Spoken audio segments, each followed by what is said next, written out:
Crazy news though. Did you guys see that HBO is launching a vertical integration in their mobile app? Like, yeah. What? HBO Max now has a freaking new mobile feature where they're going vertical. Oh my God. What is this world we're living in? Todd. So they're you know calling it a buddy of mine Max Shorts. A buddy of mine told me there's actually a guy, and I haven't found him yet, and maybe you guys have seen him, who has a whole channel. You'll appreciate this, Jake. And he's a vertical guy. And he goes, what if all the classics were shot in vertical? And he did cuts from Sopranos and changed it and used AI to extend the scenes vertically. And apparently it's awesome. I don't go ahead. I hate vertical video. This is where I live. I have a t-shirt for that. So let me show you what it looks like. I mean, look, the UI is pretty clean, but I'm like, are you watching the whole show like this? That's annoying. You're just getting clips. GIF of it, right? And I'm like, are they playing a teaser of it? And then you click into the UI right here to watch season 1, episode 1, or add some or are you watching the entire thing like this? Is it more search bar? So this is the problem. But look at the UI: home screen, verticals, saved, download, search. This looks very familiar. This looks very familiar. And then they have this whole new, search algorithm thing. Let's find something to watch, right? And then, best movie for girls' night in. And here's some options of what we have. Look, this is actually kind of a cool UI, but it's fascinating the world we're moving into. And, HBO is definitely, everybody's competing. YouTube, Netflix, HBO, they're trying to find the thing that sets them apart. And I just find They're doing the exact same thing. Yeah, right. It's how do we get people to stay on our platform more? How do we get people to stay on our platform longer and easier? And how do we make the experience, and it's that is an indictment of the American public, that it's too much trouble for me to do this and watch a movie. Because I'm going to push back on you. I know you hate that. Wait, you hate that. But let me answer. You know why? Yeah. You know why this is a problem? Because I can't respond to texts and Instagram messages while I'm watching it this way. I'm no longer immersed yes in the and film. kind of no, kind of yes and kind of no. All right, Colin, what's your hot take on this? Let me give you a couple of thoughts. One, I'm going to take this off and show you the other thing that I had found, which is this is one of the things that frustrated me though about this new thing that HBO Max is utilizing. Because when you brought this to me, Jake, I thought, okay, they're actually producing content for vertical video. No, this the press briefing or press release says this clips are featured by a powered AI tool built in-house. So all it's doing is doing an Opus clip, basically. Warner Brothers built Opus clip that just goes and scans all of the HBO IP and recuts it into vertical. That I have an issue with that, because you're not actually producing anything for vertical. It's just everything that we've already done, which is clipping. Great, you've got clips, and it'll drive you to the longer form, which is fine. What I thought was interesting, and I wish I had found it to pull it up. You guys can go find it if you're interested in it. MrBeast, to circle back to the last segment, MrBeast was on with Joe Rogan a while ago. He's been on a couple of times, but this is the most recent time that MrBeast came on Joe Rogan.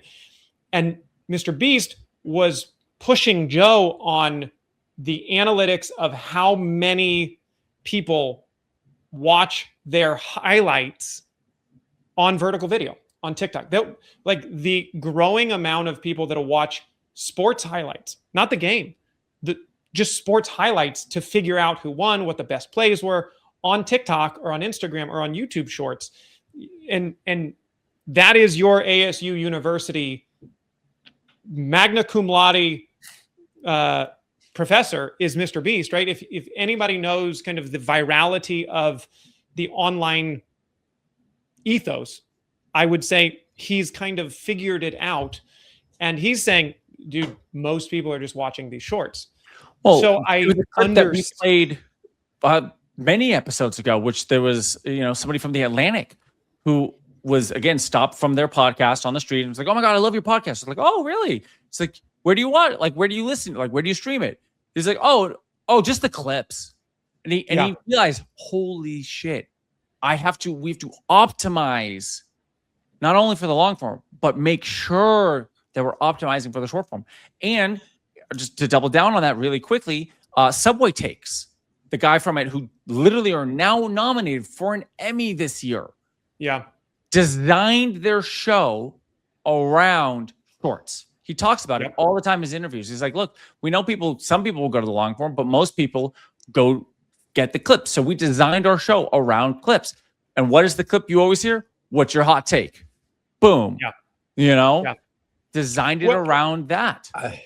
And I think the old fart in us can easily say, well, it's because nobody has an attention span these days. Nobody's paying attention to anything. You can't hold your attention. But Matt pointed out, and it's totally right. Like, look here, like, agreed. The Three Stooges wrote shorts. Yeah. I mean, they were very short clips of things. So I don't want to hate on an attention span deficit type of thing as much. It's been around. It's a good form of content, but to Todd, just to push on you or this idea of shorts. Let me just respond. I feel like we're like on Crossfire or something. This should be way more political than it is. It's just a camera talk. I need to talk. Okay. I love you. Well, I'm just like, I get it.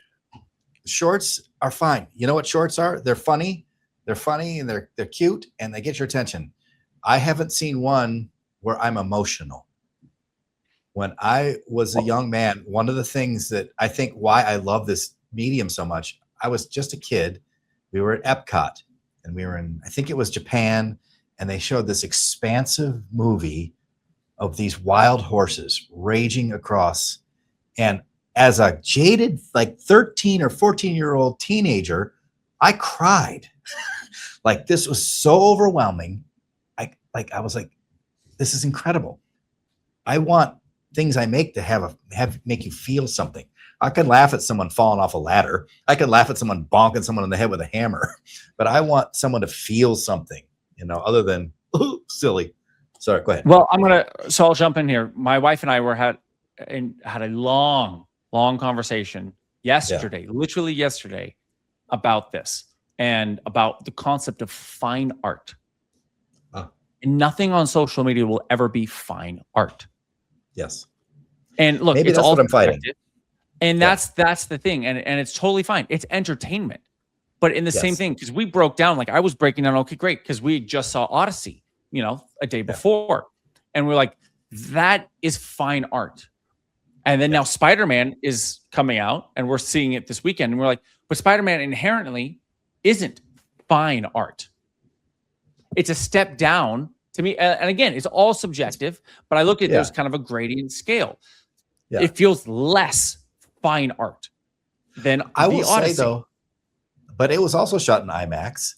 And if you go to see that experience, what makes it feel less fine art-esque, right? Because it's pop art. The Odyssey or Dune is because there's a bit more commercial behind it. Yeah. And look, this was just our opinion, what we came up with. Yeah. And I'm walking to some pushback, but basically, because then we looked at that, like there's some more commercialism. Let's get, Spider-Man toys and lunchboxes and this. You're not going to get, let me get the Odysseus, plush doll. Like, you're not going to do that.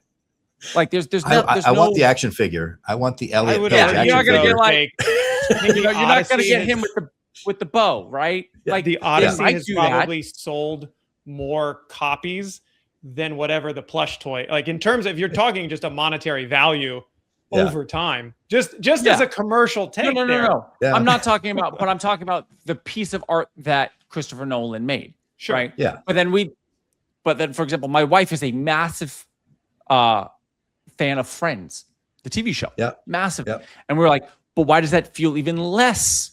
Again, on a scale, on a scale, less fine art. And I realized even in television, because they make money by keeping their retention. And again, up until streaming, made money to keep you to watch 3 commercial breaks or 4 or 5 commercial breaks, depending on how long the show was. And so they had to, and then you had to come back to watch it the next episode next week. That's how they made money. But you make a very good point. And we're not arguing. We're all friends. I love you guys. No, you make a good point. This was the heated discussion my wife and I were having last night. She might appreciate this.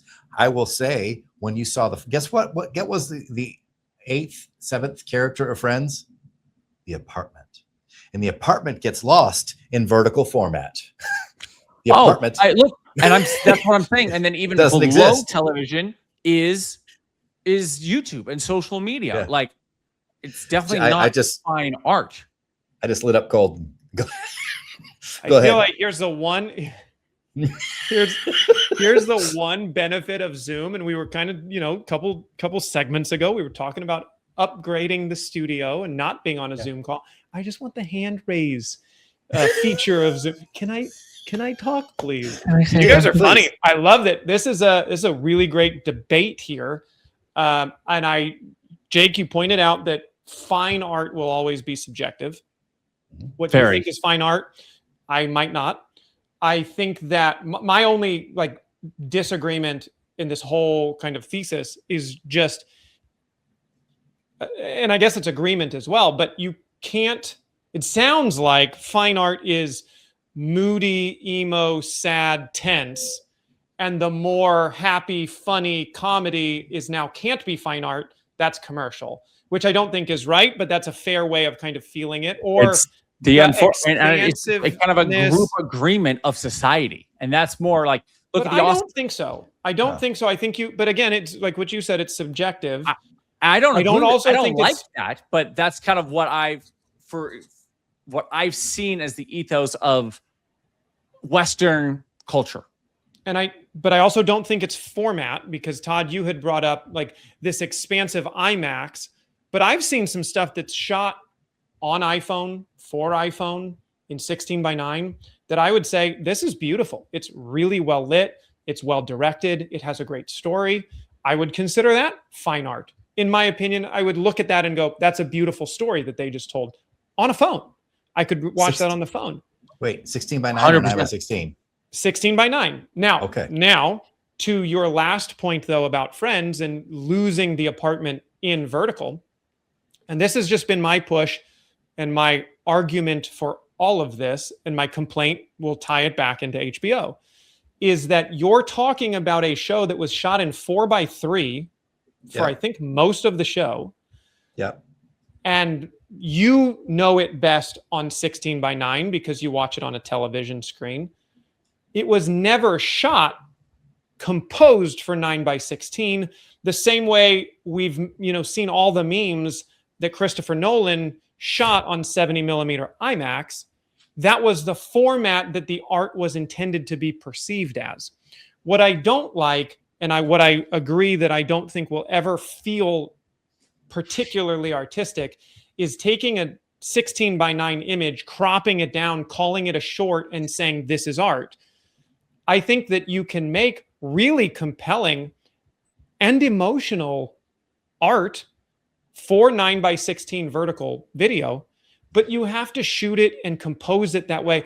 And I'll throw it back to, because I know you're an artist and you're a painter.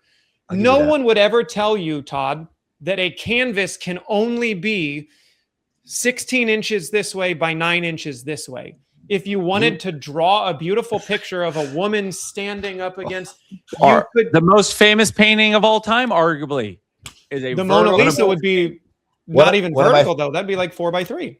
One of my favorite canvas sizes is this. Canvas size 9:16. Oddly, that looks like 231. One of my I like to paint. I like to paint panels. So you make a good point. Vertical anamorphic.